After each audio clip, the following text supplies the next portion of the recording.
Assalamualaikum warahmatullahi wabarakatuh. Salam sejahtera untuk kita semua. Semoga Tuhan Yang Maha Esa selalu melindungi kita dan memberkahi kesehatan kepada kita semua, serta semangat untuk terus belajar. Pada pertemuan kali ini, bahasan kita dalam teori akuntansi ini adalah mengenai akuntansi untuk perubahan harga. Akuntansi perubahan harga merupakan bagian dari pelaporan keuangan untuk mencapai tujuan dari penyajian informasi keuangan. Struktur dan kerangka akuntansi pokok tentunya menentukan batas minimal yang harus dipenuhi dalam pelaporan keuangan. Akuntansi perubahan harga ini melengkapi terhadap kerangka akuntansi pokok berbasis biaya historis dengan kerangka akuntansi alternatif berbasis nilai harga. Informasi pelengkap merupakan bagian dari upaya untuk mencapai tujuan pelaporan keuangan. Sehingga muncul pertanyaan, apa saja yang dibahas dalam akuntansi perubahan harga ini? Akuntansi perubahan harga dimaknai sebagai perlakuan akuntansi terhadap perubahan atau selisih harga. Pengertian perubahan harga menurut para ahli adalah adanya perbedaan terhadap jumlah rupiah yang dapat digunakan untuk membeli barang atau jasa yang sama pada waktu yang berbeda. Kerangka akuntansi pokok didasarkan pada asumsi bahwa daya beli uang itu stabil karena harga dianggap merepresentasikan terhadap sebuah nilai. Itu pemahaman terhadap akuntansi perubahan harga. Dalam keadaan terjadi perubahan harga, biaya historis dipertahankan karena alasan keterandalan dan keterujian data. Sedangkan kondisi perubahan harga ketika terjadi yang sangat mencolok, tentunya terjadi keberpautan informasi dengan keputusan menjadi sangat berkurang. Agar kualitas keterandalan dan keberpautan itu dapat dicapai, maka kerangka akuntansi pokok harus dilengkapi dengan informasi perubahan harga untuk menunjukkan pengaruhnya terhadap laba dan neraca. Dalam perubahan harga ini menimbulkan masalah bagi akuntansi, terutama berkaitan terhadap 3 hal, yaitu dalam hal penilaian, dan yang kedua adalah dalam hal unit pengukur, dan yang ketiga itu adalah dalam hal masalah kapital. Itu beberapa dampak berkaitan dengan perubahan harga yang menjadi problem bagi akuntansi. Dalam masalah penilaian ini berkaitan dengan dasar yang harus digunakan untuk mengukur nilai pos pada suatu saat. Nilai aset individual atau spesifik akan berubah kalau dibandingkan dengan aset tertentu yang lain meskipun daya beli uang itu tidak berubah. Perubahan ini disebabkan oleh penggunaan teknologi yang berbeda atau adanya kemampuan produk baru yang lebih tinggi. Sebagai contoh, harga telepon seluler tertentu, harga monitor tabung, dapat juga terjadinya perubahan yang disebabkan oleh kebijakan ekonomi, misalnya perubahan terkait dengan harga BBM, listrik, dan gas serta hal-hal yang lainnya yang terjadi perubahan harga disebabkan oleh adanya kebijakan ekonomi. Selain itu, persepsi atau selera orang terhadap manfaat atau nilai barang tertentu dapat pula menyebabkan adanya perubahan nilai yang akhirnya mempengaruhi harga barang tersebut. Sebagai contoh, nilainya selera orang terhadap kendaraan serbaguna seperti APV dan MPV menjadikan kenaikan rata-rata harga kendaraan tersebut itu dibanding sebelumnya. Perubahan harga seperti ini disebut dengan perubahan harga spesifik. Akuntansi menghadapi masalah dalam hal ini karena harga tercatat untuk suatu aset tidak lagi menggambarkan nilai aset tersebut. Model akuntansi untuk menghadapi masalah ini adalah dengan menggunakan akuntansi nilai sekarang atau current value accounting yang pengukuran nilainya bergantung pada dasar penilaian yang dianut pada saat itu, yaitu didasarkan pada nilai sekarang.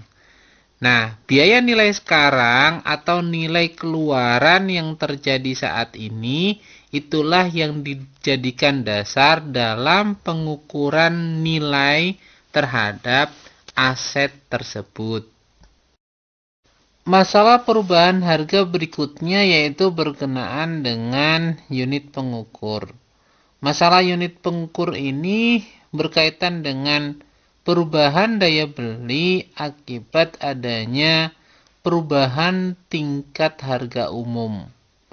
Dalam daya beli uang dapat berubah sehingga unit moneter sebagai pengukur nilai tidak bersifat homogenus kembali kalau dikaitkan dengan urusan masalah waktu.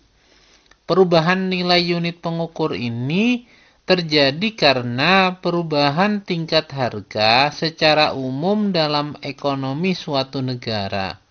Artinya, kalau nilai atau manfaat suatu barang tidak berubah, maka jumlah unit moneter yang dapat digunakan untuk memperoleh barang yang sama akan berbeda dari waktu ke waktu karena daya beli uang itu telah berubah.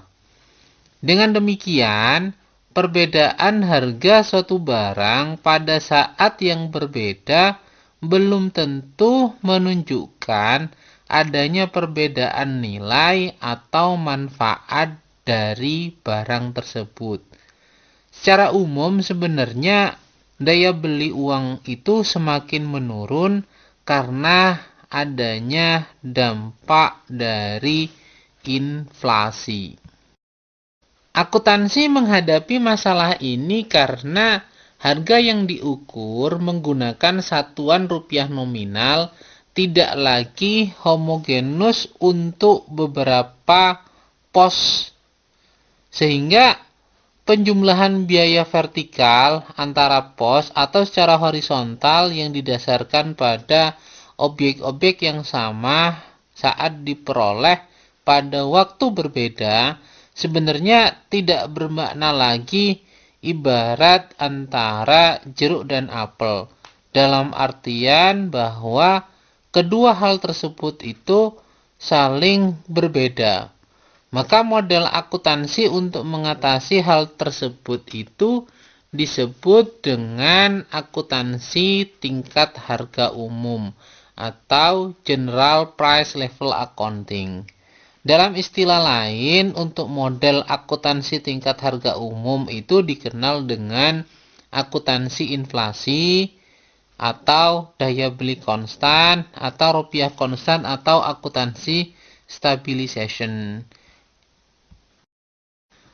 Masalah perubahan harga yang berikutnya yaitu berkenaan dengan kapital atau lebih spesifiknya terhadap pemertahanan kapital. Masalah kapital ini berkaitan dengan pengertian laba sebagai selisih dua kapital yang harus ditentukan jenisnya, yaitu berkenaan dengan finansial atau secara fisik. Konsep pemertahanan kapital berkaitan dengan pengertian laba itu sendiri, di mana dengan konsep ini, laba dimaknai sebagai kenaikan kapital dalam suatu periode yang dapat didistribusikan atau dinikmati setelah kapital awal itu dipertahankan. Masalahnya adalah bagaimana kapital pada dua titik waktu dapat diukur atau dinilai dengan baik. Sehingga ini yang memunculkan masalah dalam perubahan harga tersebut. Untuk menentukan laba dengan mempertahankan kapital, ada 3 hal penting yang perlu dipertimbangkan dalam mengukur kapital tersebut, yaitu yang pertama adalah dasar penilaian, yang kedua itu berkaitan dengan skala pengukuran, dan yang ketiga itu berkaitan dengan jenis kapitalnya. Berhubungan dengan masalah penilaian dalam perubahan harga ini, kaitannya adalah dengan dasar penilaian kapital. Sedangkan untuk persoalan unit pengukur dalam perubahan harga berkaitan dengan skala pengukuran yang dibutuhkan.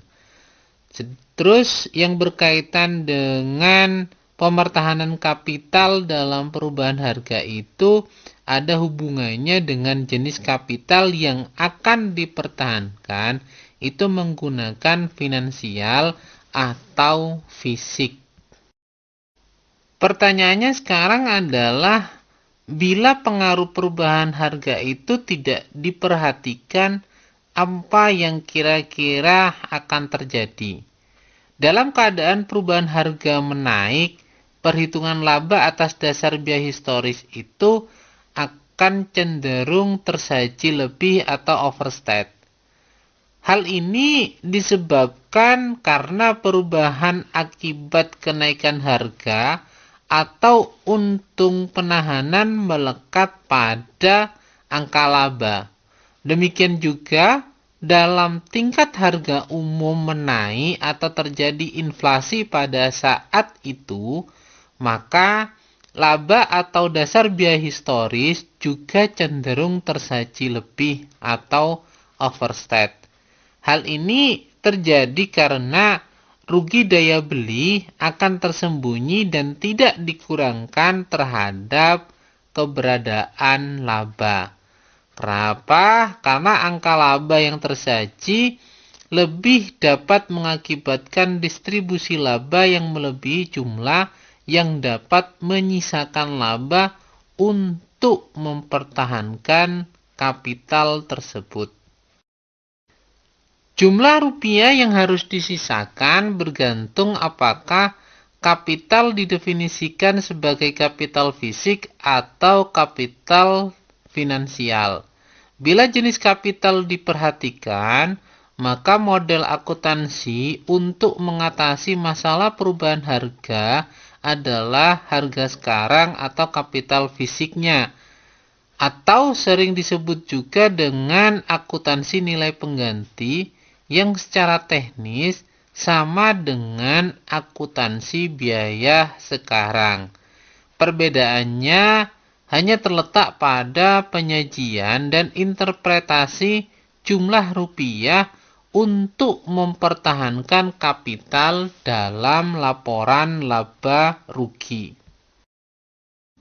Terkait dengan implikasi dari perubahan harga, itu sangat erat kaitannya dengan karakteristik dari komponen laporan keuangan.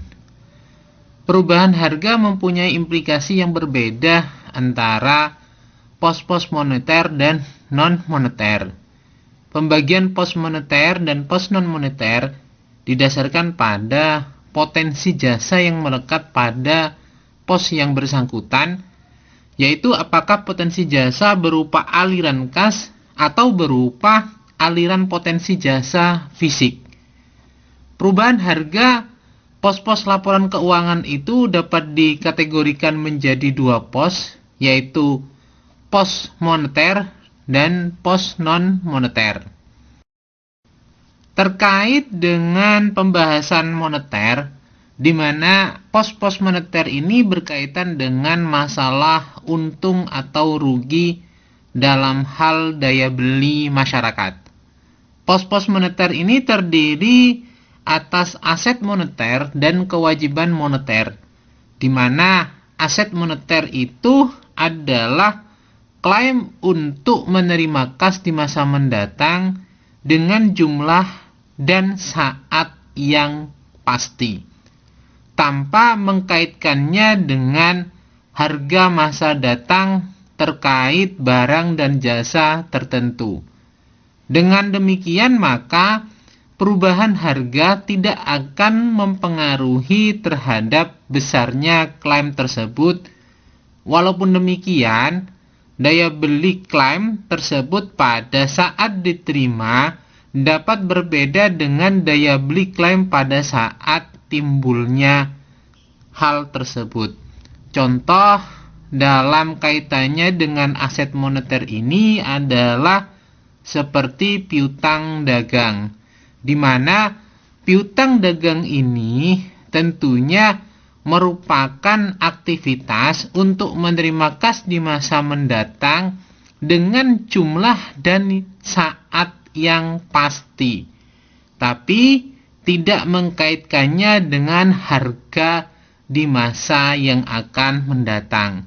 Karena aktivitas piutang ini ketetapan harganya telah ditentukan pada saat transaksi dilakukan pada saat itu. Sedangkan kewajiban moneter merupakan keharusan untuk membayar utang di masa mendatang dengan jumlah dan saat pembayaran yang sudah pasti.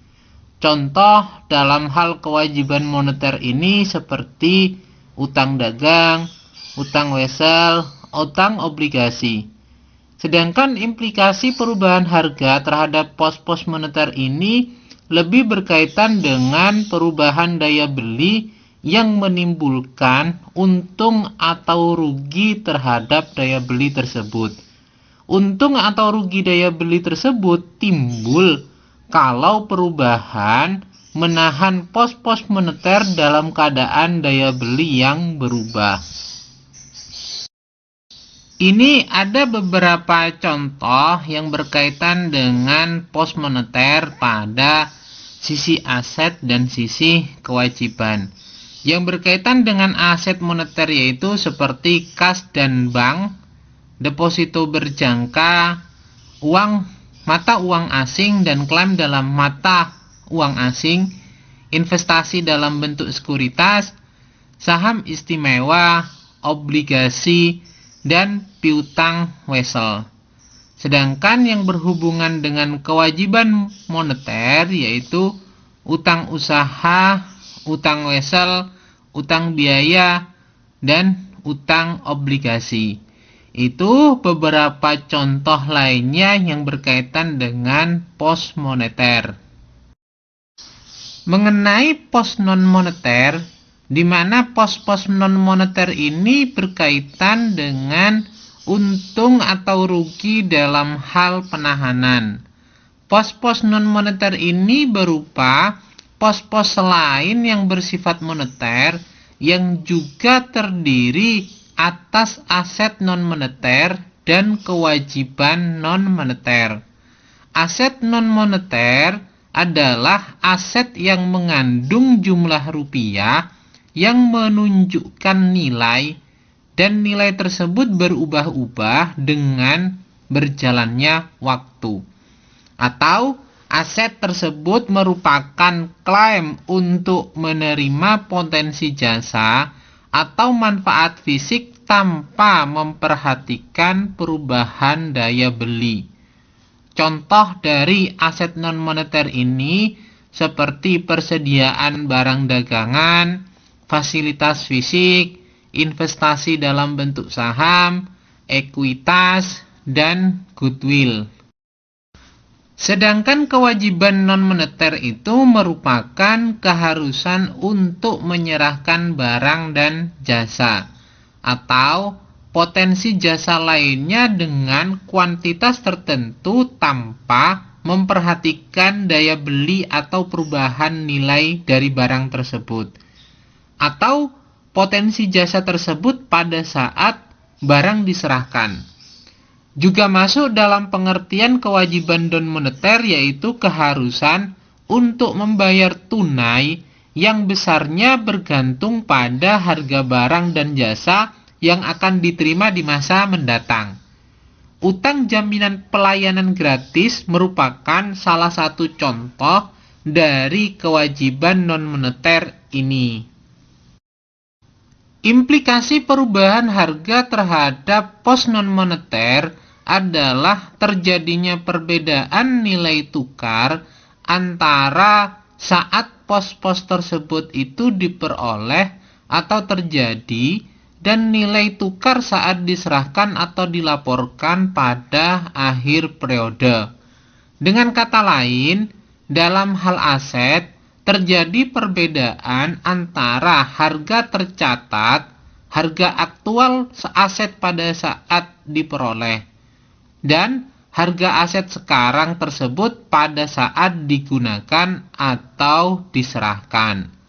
Jadi, selama penahanan aset terjadi perubahan nilai yang menimbulkan atau rugi penahanan, itu implikasi perubahan harga terhadap pos non-moneter. Berikut ini beberapa contoh yang berkaitan dengan pos non-moneter, baik aset non-moneter ataupun kewajiban non-moneter. Pada aset non-moneter, contohnya seperti saham biasa, persediaan, fasilitas fisik, depresiasi, uang muka perjanjian pembelian, dan aset tak berwujud. Sedangkan dalam pos kewajiban non-moneter, contohnya yaitu seperti hak minoritas dalam perusahaan anak konsolidasian, ekuitas, dan ekuitas memegang saham biasa, kecuali modal saham yang dapat ditebus pada harga dan waktu tertentu. Itu beberapa contoh pos non-moneter, baik aset non-moneter ataupun kewajiban non-moneter. Bahasan berikutnya ini berkaitan dengan jenis perubahan harga. Tapi sebelum membahas jenis perubahan harga tersebut, perlu rasanya kita memahami terkait dengan harga. Apa itu harga? Harga didefinisikan sebagai representasi dari nilai tukar barang dan jasa pada suatu saat dalam suatu lingkungan ekonomi. Barang dan jasa tersebut itu dapat juga berupa barang dan jasa antara, yaitu berupa faktor produksi atau produk akhir. Barang dan jasa yang fungsinya adalah untuk dikonsumsi. Jadi, dari sudut pandang aktivitas perusahaan, barang dan jasa dapat diklasifikasikan menjadi barang masukan yang berhubungan dengan faktor produksi atau barang keluaran yang merupakan produk akhirnya atau produk jadi. Dengan demikian, maka harga yang melekat pada barang dan jasa dapat diklasifikasikan juga atas dasar harga masukan dan harga keluaran, di mana harga masukan ini merupakan harga faktor produksi dan harga barang atau jasa antara yang diperoleh untuk tujuan diolah lebih lanjut. Sedangkan harga keluaran merupakan harga barang dan jasa yang dijual sebagai produk perusahaan. Gampangannya, harga masukan itu lebih kita kenal dengan harga pokok penjualan, sedangkan harga keluaran itu lebih kita kenal dengan harga jual eceran. Dari sudut pasar barang, pasar faktor produksi disebut sebagai pasar masukan dan pasar produk akhir disebut dengan pasar keluaran. Klasifikasi ini melandasi penilaian untuk menentukan harga sekarang. Jadi, dengan kita mengetahui klasifikasi penempatan harga tersebut, maka kita akan mengetahui dan dapat menentukan harga sekarang yang dibutuhkan untuk mengetahui tingkat perubahan dari harga tersebut. Terkait dengan jenis perubahan harga itu sendiri, bila ditinjau dari karakteristik perubahan harga barang dan jasa, maka dapat dikelompokkan menjadi 3 jenis perubahan harga, yaitu yang pertama adalah perubahan harga umum, yang kedua harga spesifik, dan yang ketiga itu adalah perubahan harga relatif. Terkait dengan perubahan harga umum, perubahan harga umum ini mencerminkan perubahan nilai tukar atau daya beli uang. Perubahan harga umum dapat menimbulkan adanya untung atau rugi terhadap daya beli yang tidak tampak dalam akuntansi biaya historis. Perubahan tersebut disebabkan oleh kekuatan-kekuatan faktor ekonomi seperti tersedianya uang atau kecepatan beredarnya uang dibandingkan dengan tersedianya barang atau jasa dalam perekonomian suatu negara. Penyebab lainnya adalah ketidakseimbangan antara permintaan dan penawaran barang dan jasa secara umum, atau adanya perubahan harga pasar dunia untuk komoditas dasar tertentu, seperti misalnya minyak bumi, emas, atau kayu lapis.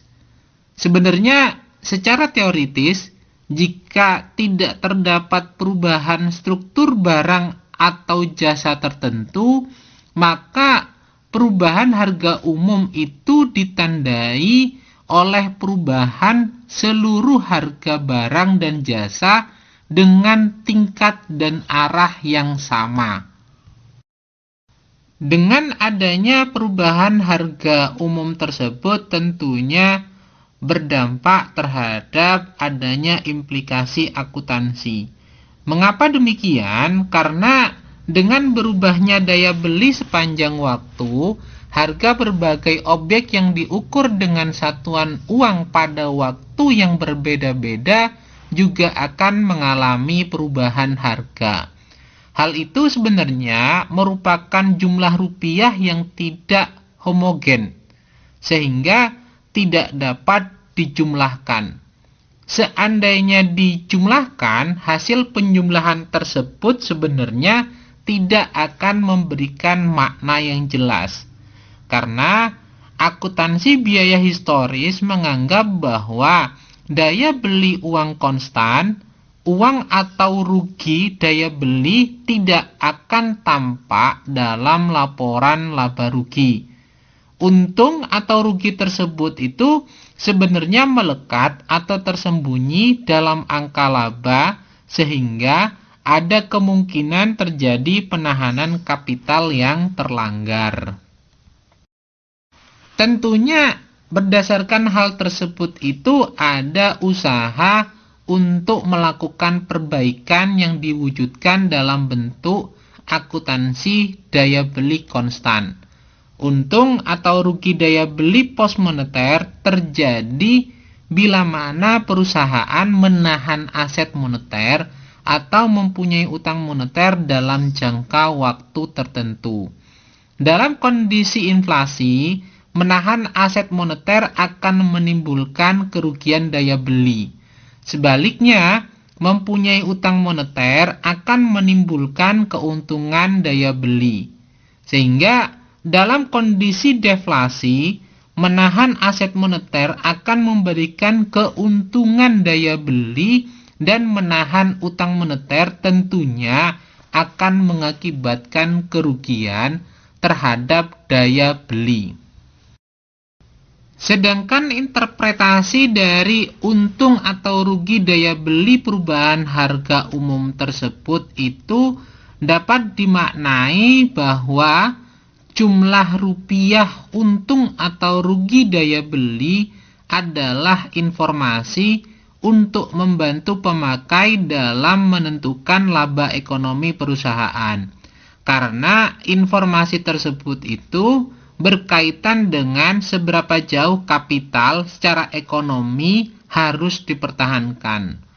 Untung daya beli penahanan utang dapat dilakukan sebagai pengurang harga aset yang diperoleh dengan utang tersebut.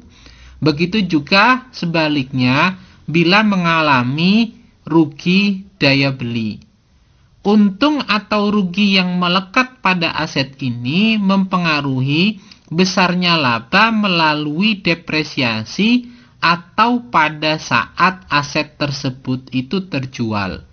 Dengan adanya untung daya beli, harga aset yang dibebankan sebagai biaya depresiasi akan menjadi lebih rendah dan laba menjadi lebih besar sebesar keuntungan yang diperoleh tersebut.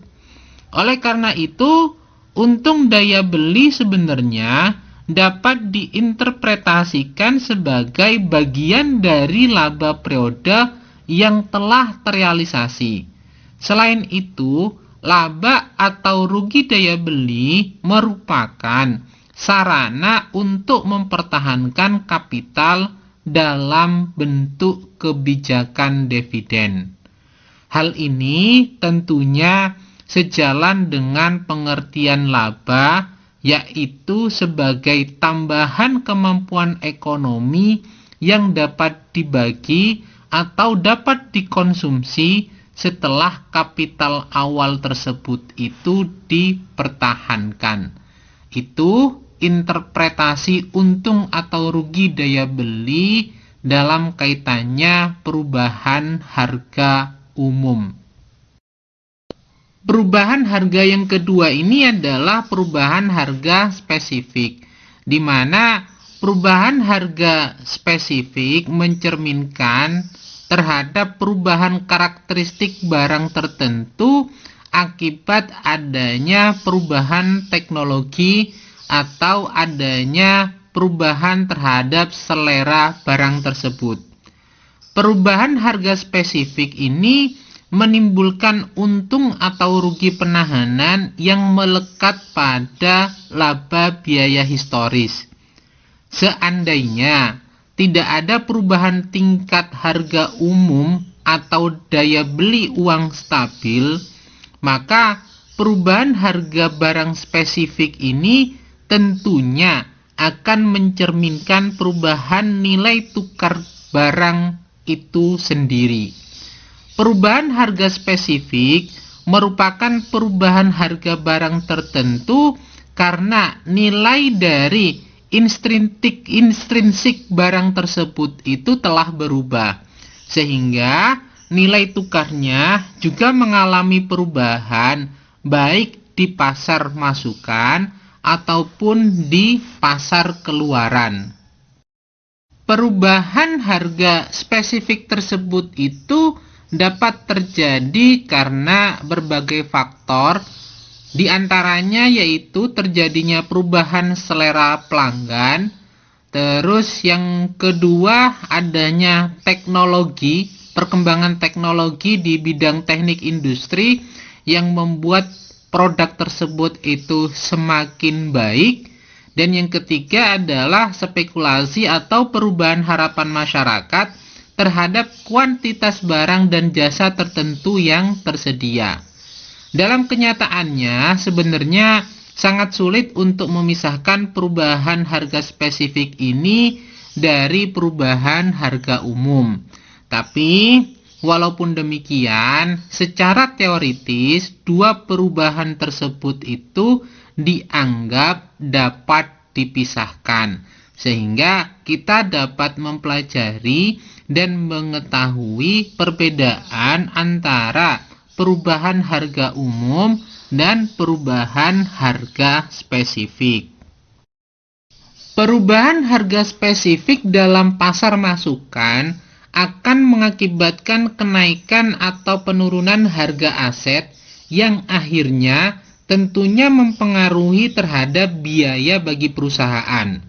Sementara itu, perubahan harga spesifik dalam pasar keluaran akan mengakibatkan adanya kenaikan atau penurunan pendapatan perusahaan. Perubahan harga spesifik biasanya tidak dapat dikendalikan oleh manajemen. Oleh karena itu, naik turunnya laba karena perubahan ini sebenarnya tidak menggambarkan kemampuan manajemen dalam mengelola kapital fisik perusahaan. Tentunya terkait dengan perubahan harga spesifik ini akan memberikan implikasi akuntansi. Kenapa? Karena dalam akuntansi biaya historis, perubahan harga spesifik ini tidak diperhatikan dan dengan sendirinya perubahan ini akan tersembunyi dalam perhitungan laba rugi. Hal ini sering dikritik oleh para akuntan sebagai kelemahan akuntansi biaya historis, karena angka laba tidak menggambarkan efisiensi operasional perusahaan yang sebenarnya. Seandainya pengaruh perubahan harga spesifik tersebut dikeluarkan dari perhitungan laba, maka pengaruh ini akan menjadi untung atau kerugian penahanan bagi perusahaan.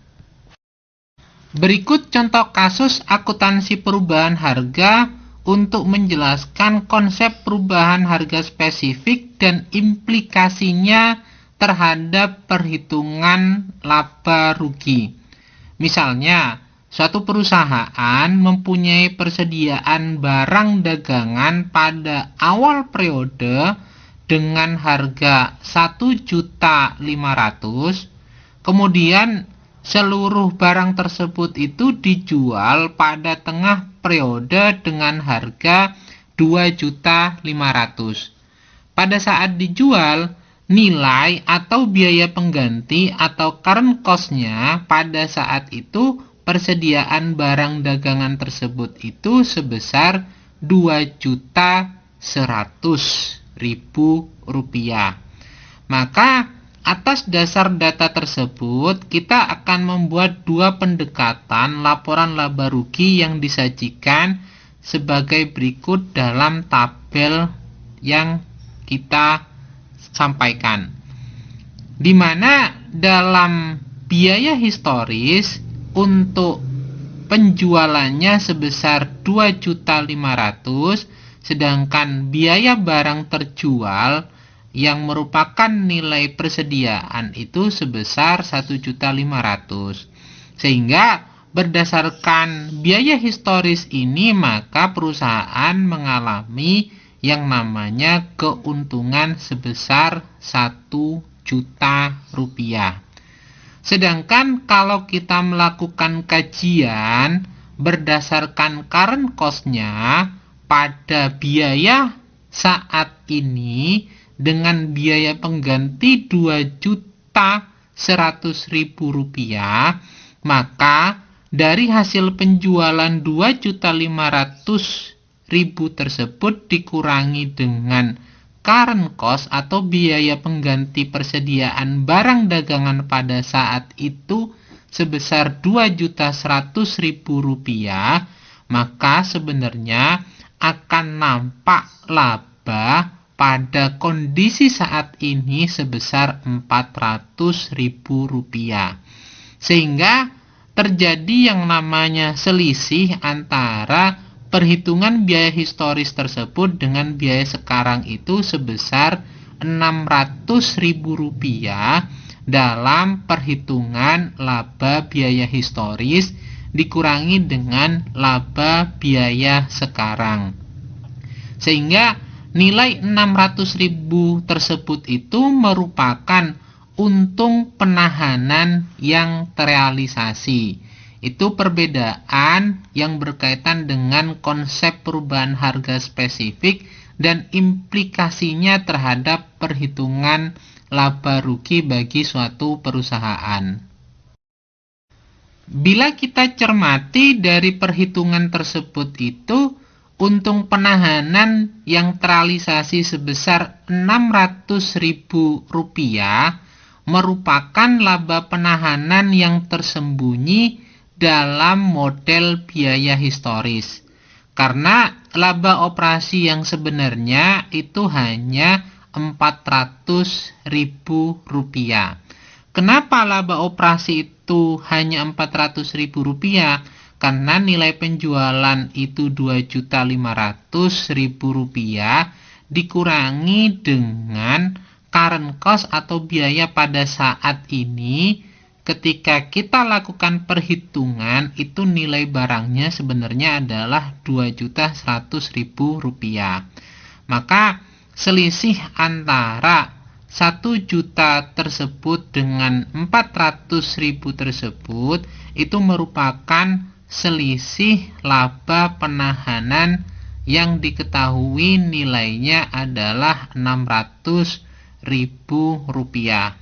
Jumlah inilah yang memenuhi makna laba berdasarkan konsep pemertahanan kapital. Seandainya kapital harus dipertahankan, maka untung penahanan ini tidak dapat didistribusikan sebagai dividen oleh perusahaan. Bila kita melakukan interpretasi terhadap laba ditahan dengan adanya perubahan harga spesifik tersebut, maka dengan dasar contoh yang tadi sudah kita paparkan, sebenarnya tujuannya adalah untuk mempertahankan kapital. Apa itu mempertahankan kapital? Bagaimana upaya perusahaan untuk mendapatkan keuntungan dengan nilai investasi yang telah dialokasikan pada perusahaan tersebut. Itu sebenarnya makna dari mempertahankan kapital. Nah, akuntansi biaya sekarang ini merupakan model untuk mengatasi kelemahan model biaya historis dalam hal terjadinya perubahan harga spesifik. Kenapa? Karena terkait dengan untung penahanan, ini merupakan informasi tentang jumlah rupiah untuk mempertahankan kapital sebagaimana yang diharapkan oleh manajemen perusahaan. Bila kita lihat dari sisi evaluasi terhadap kinerja manajemen, maka akuntansi biaya sekarang ini sebenarnya memberikan informasi tentang kegiatan yang sebenar-benarnya menjadi upaya manajemen dengan ditunjukkan oleh laba operasi yang dihasilkan. Dan juga kegiatan ini sebenarnya semata-mata hanya berupa aktivitas untuk menahan aset yang ditunjukkan oleh adanya keuntungan penahanan yang berkaitan dengan pengelolaan kapital fisik. Dengan kata lain, sebenarnya laba operasi yang dihasilkan oleh manajemen merupakan hasil aktivitas produktif, sedangkan untung penahanan itu merupakan hasil kegiatan penahanan aset.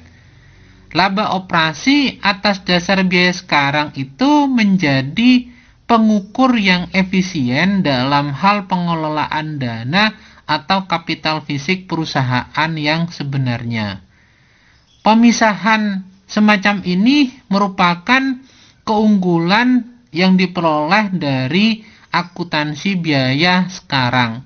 Kenapa? Karena dalam kondisi harga yang menaik, biaya atas dasar biaya sekarang yang dibebankan ke pendapatan akan cenderung lebih tinggi daripada biaya historis. Karena itu maka laba tentunya akan cenderung lebih kecil.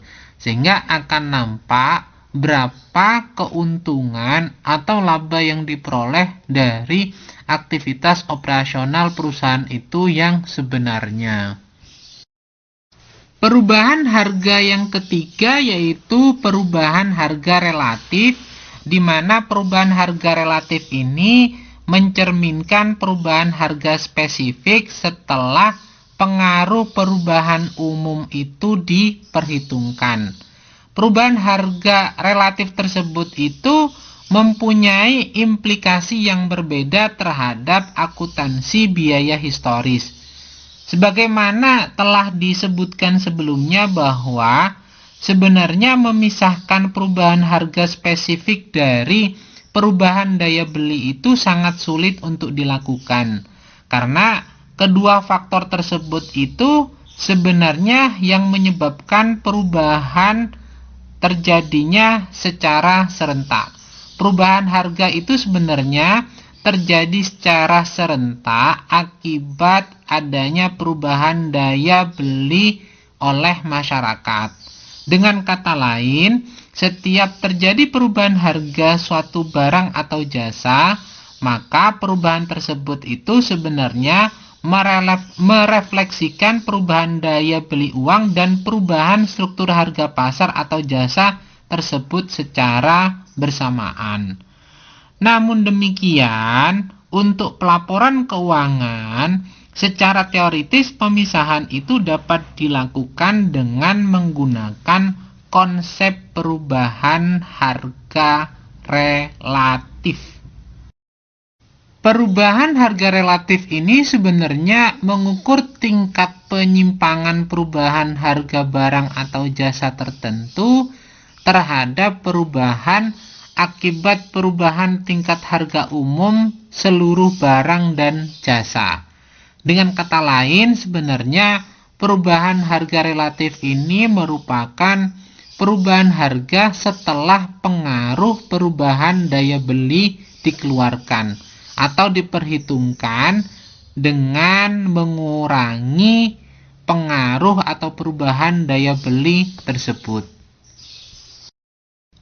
Untuk dapat lebih mudah memahami makna perubahan harga relatif ini dapat diilustrasikan dalam tabel perubahan harga untuk barang A, B, C, D, dan E, di mana berkaitan dengan perubahan relatif untuk barang C itu mengalami tidak hanya perubahan akibat perubahan harga umum saja, tetapi juga akibat dari perubahan nilai barang.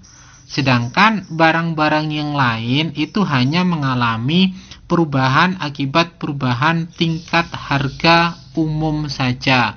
Sehingga untuk barang C ini, maka terjadi yang namanya perubahan relatif sebesar Rp1.800 dari harga awalnya 6.000, terus harga sekarang itu adalah 8.400, di mana perubahan yang terjadi sebesar 2.400 itu merupakan perubahan umum, sedangkan untuk perubahan relatifnya itu adalah 1.800. Sebagai konklusi atau kesimpulan dalam perkuliahan kali ini adalah sebenarnya dalam rancang akuntansi yang akan diterapkan dalam suatu lingkungan ekonomi tertentu, misalnya suatu negara, perusahaan, atau institusi, maka perlu ditentukan struktur atau kerangka akuntansi yang akan menghasilkan laporan keuangan. Kerangka akuntansi tersebut itu akan menentukan batas pengakuan transaksi, sehingga data yang masuk dalam laporan keuangan merupakan informasi dasar. Sehingga untuk melengkapi informasi dasar tersebut, maka perlu disusun informasi tambahan. Informasi tambahan ini akan menambah keberpautan informasi dalam laporan keuangan. Nah, akuntansi perubahan harga ini merupakan upaya untuk melengkapi informasi yang disajikan dalam laporan keuangan, sehingga Akuntansi perubahan harga ini merupakan informasi tambahan untuk melengkapi informasi yang dibutuhkan dalam laporan keuangan. Mungkin itu saja terlebih dahulu materi mengenai akuntansi perubahan harga ini. Mudah-mudahan dapat dipahami dengan baik. Bila ada hal yang kurang berkenan, saya mohon maaf sebesar-besarnya. Saya akhiri, wabillahi taufik walhidayah. Wassalamualaikum warahmatullahi wabarakatuh. Jangan lupa untuk selalu mentaati dan menjalankan protokol kesehatan dengan baik. Terima kasih.